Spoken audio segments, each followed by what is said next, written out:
Hi, I'm Rosemary Clee, the Executive Director for the Bergen Newbridge Medical Center Foundation, New Jersey's largest not for profit hospital, and the sponsor of In the Know Grow, an informative conversation with leading clinicians on important health topics. Today is June 21st, the longest day, the day with the most light and the summer solace. Today, thousands of participants from across the world come together to fight the darkness of Alzheimer's through an activity of their choice. Together, they use their creativity and passion to raise awareness for the care, support, and research needed to further Alzheimer's efforts. Our long term care division is using today's episode to shine light on those who have Alzheimer's and those who care for them. I'm joined today by Krishna Shah, a licensed clinical social worker with a master's degree in social work and healthcare administration.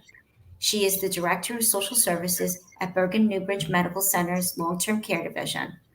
And I'm super excited to have you join me today. Welcome, Krishna. Thank you very much, Rosemary. So, what is Alzheimer's? I know all of us have heard a lot of different ideas of what Alzheimer's is, but Alzheimer's is a progressive disease, which is the most common cause of dementia, a general term for memory loss and other cognitive abilities serious enough to interfere with your daily life. Alzheimer's worsens over time. In its early stage, memory loss is mild, but in later stages in Alzheimer's, the individual can lose the ability to communicate and to respond to their environment. So, what is you mentioned some of the symptoms, but what are the symptoms that we start seeing? So, the most common early symptoms of Alzheimer's is difficulty remembering newly learned information. If someone gives you, a basic definition of a word, you would have difficulty remembering that definition. As the disease advances, it leads to increasingly severe symptoms, including disorientation, mood and behavior changes, deepening confusion about events, time, and place, unfound suspicions with family, friends, and caregivers. The most serious symptoms can be serious memory loss and behavior changes. And the extreme severe difficulty speaking, swallowing, and even walking. And is Alzheimer's a normal part of aging? It's not a normal part of aging. The greatest known risk factor is increasing age. Majority of people with Alzheimer's are 65 and older, but that is not exclusive. There are approximately 200,000 Americans under the age of 65 who have early onset Alzheimer's. Wow. So, is there a cure for Alzheimer's? Currently, there's no cure for the disease, but treatments for the symptoms. The treatments can not stop the progression of the disease, but slow down the symptoms and improve the quality of life of the individual. There's continued ongoing worldwide research to find better ways to treat, delay, and even prevent Alzheimer's, but currently there is no actual cure for it. So, there is a way of slowing down the progression of Alzheimer's. Can you give us some examples? Sure, there's medical interventions that can be sought out when you're speaking to your primary physician. There's geriatricians and geriatric psychiatrists as well that can be consulted when the signs and symptoms of Alzheimer's do appear in an individual. The other ways of slowing down the symptoms is for the caregivers to provide that extra support, to provide reminiscing, to provide friendly visits, to have reminders occur a lot for that individual. So, interacting is probably the most therapeutic way to help a patient resident with their Alzheimer's. Absolutely. And affirming their feelings. If they're feeling a certain way, you can say, "Oh, I understand that you're feeling this way." Bouncing back what they're saying to you to get clarification of what they're really trying to communicate. A lot of individuals that have Alzheimer's experience frustration because they feel like no one's understanding them. Or no one's believing how they feel. Am I correct? Right, right. They want to be validated. Just like all of us, they want to be validated too. So by validating their feelings, validating what they're going through helps them with that. So, what is dementia, and is it different from Alzheimer's? So, dementia is a general umbrella term. Alzheimer's is a type of dementia. Dementia is not a specific disease, it's damage to the loss of nerve cells in the brain as well as their connections. It's a group of conditions characterized by impairment of at least two brain functions, like memory loss and judgment. It's a general term for memory loss, language, problem solving skills. It's severe enough that it interferes with your daily life. Wow. And so, what are some of the signs and symptoms of dementia? For dementia, it can affect your behavior, your feelings, your relationships. Some examples are, short-term memory problems, keeping track of your purse or your wallet. Like if you're putting something down, you forget where you left it last. Paying your bills on a timely fashion, or even remembering that you have bills to pay. Planning and prepping meals, remembering appointments. If you're traveling outside of your neighborhood, you have difficulty navigating. So those are all signs of dementia. And there's very different types of dementia. And to seek a specialist is the best idea in classifying what type of dementia an individual has. So, how is dementia diagnosed? Is it a test? How is that diagnosed? Is it differently diagnosed than Alzheimer's? Yes, the physicians actually do diagnose dementia. There's different types of dementia. There's vascular dementia. There's dementia of the Alzheimer's type. And then there's unspecified dementia where the clinician can't properly indicate what is causing the change in the brain activity. Oh, makes sense. So, is it a paper test or is it diagnostic? It's not really a paper test or a diagnostic. It's a lot of clinical questions. It's a lot of clinical workup. It's speaking to the caregiver of that individual to see where the deficits are showing up in that individual. And then the clinician does determine if there's no actual tests per se. There's more cognitive tests than anything. Makes sense. Makes sense. So is there a clear difference between dementia and Alzheimer's, because they use so interchangeably that it's kind of confusing? Right. So Alzheimer's, like I said, is a type of dementia where it affects memory and it's a progressive, slow, form of dementia. There are other types of dementia that can be acute once the individual recovers from whatever is going on with them medically. Sometimes their memory does get better, their functioning gets better, their recall ability definitely gets better. So you can have dementia due to other issues, but the Alzheimer's type is a progressive type of dementia. And how young can you get dementia? Is there early signs? Is it age, specific It's for not. Alzheimer's? Alzheimer's is not age specific. Like I said, there's almost 200,000 Americans affected by Alzheimer's that are under the age of 65. Onset can be early. I've actually had a personal experience here at the facility where there was a young lady and she was in her late 30s and she had early onset Alzheimer's. And she had very young children, and she started having these symptoms, and it can be as early as that. Wow, wow. So how can we support the caregiver to give them the tools to help, the patient or residents that's suffering from, dementia and or Alzheimer's? Well, a lot of the supports, when they're in a facility, there are supports within the facility when they're in the community. If you yourself know someone that has Alzheimer's or a caregiver that's providing care for someone with Alzheimer's, friendly visits, just being there for them, maybe going in for 15, 20 minutes a week and checking in on them to see if they need any assistance.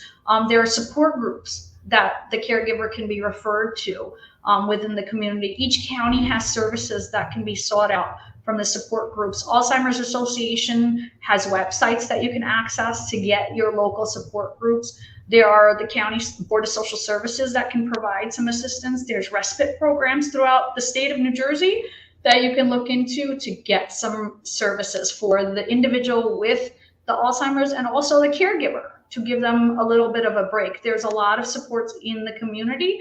By accessing the Alzheimer's Association website, they have local supports that can be contacted. So can you share with us some of the services here at for long-term care at Bergen Newbridge Medical Center? Of course, our facility does support long-term care. We have Medicare rehabilitation, we have Medicaid beds, we have also a respite program that can be utilized under private pay. It can be utilized through the state services, through your local county board. They can assist you in placing a loved one in respite programs, such as the one we have in long-term care. They can come for short stays, they can come for a little bit longer. There's all different types of programs available under long-term care. We're kind of like an umbrella service here. We provide a lot of different programs to just support our patients, our residents, and our families. So you mentioned respite care and you mentioned long-term care. Are those the only two supporting programs that they have for Alzheimer's and or dementia, or are there other ways of supporting the resident and or patient for Alzheimer's and dementia? Absolutely. There are adult medical daycares. There are regular daycare programs. There are services that are provided for in-home care to give the caregiver and the resident patient relief in the community. There are home care services that can be put into place. There are different programs under the county services that provide assistance for individuals in that category. There are assisted living facilities that provide care. There are memory care communities that provide services for individuals with Alzheimer's. There's a plethora of resources available.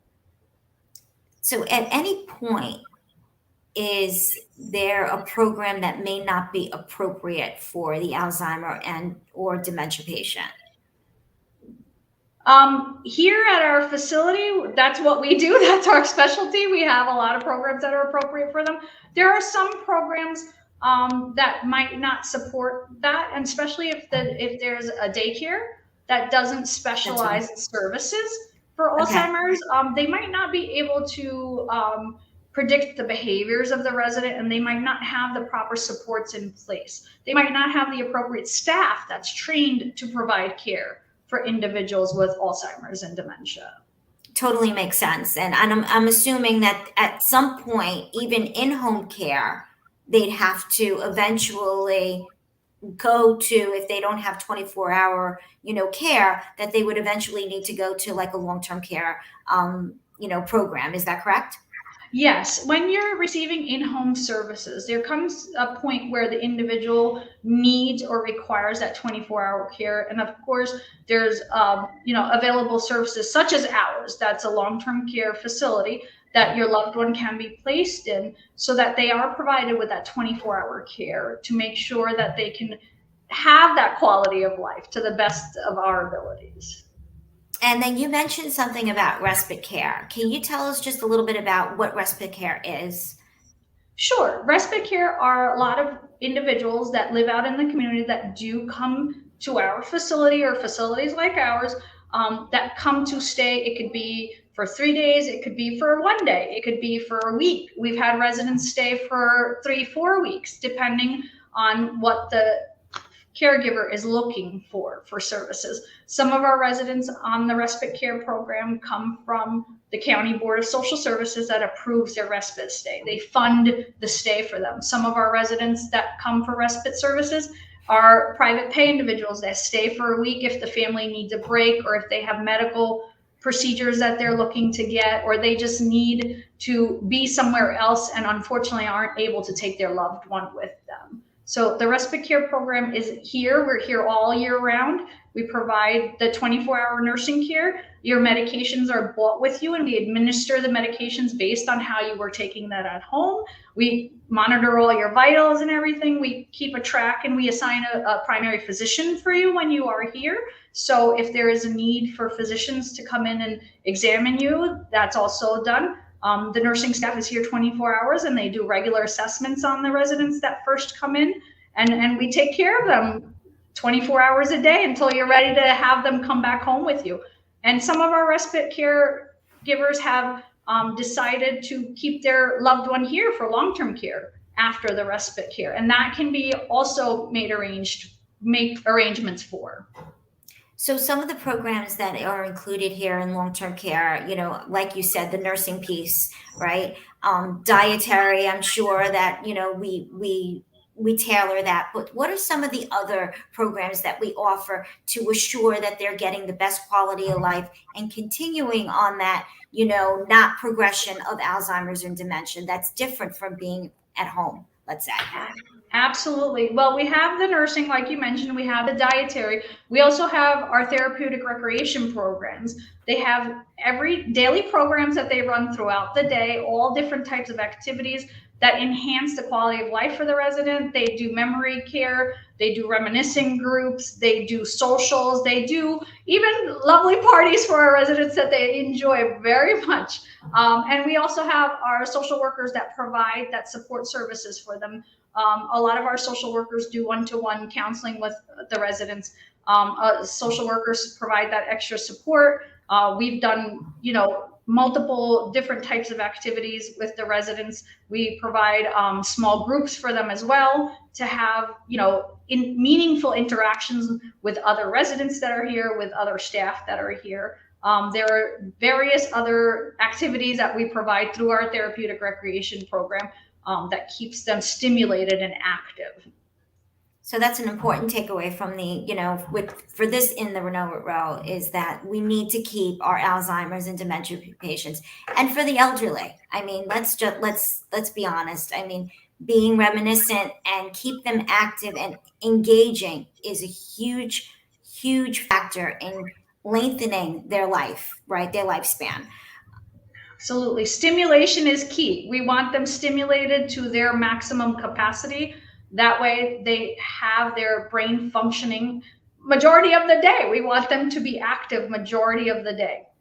Yeah, and their quality of life is much better. So, Krishna, Absolutely. I appreciate you sitting with me and taking the time today to talk a little bit about how important this subject matter is. I know that a lot of people are affected by it, and sometimes they're confused between the difference of, the regular day-to-day aging process and Alzheimer's and dementia. It's really kind of like a gray area that sometimes can get confusing. So, I appreciate you taking the time and explaining it to us. And the biggest takeaway, keep engaging with our elderly, make them part of your life. And, please enjoy the longest day of our summer solace. And I appreciate you taking the time. And if you'd like to support Bergen Newbridge Medical Center and its foundation, please visit us at Bergen Newbridge. I always do that. NewbridgeHealth.org. And I'm hoping that you'll come and visit, our long-term care page and take a look at some of the program that we have at our facility. Thank you again, Krishna. Thank you for the opportunity, Rosemary, and have a great day. You too.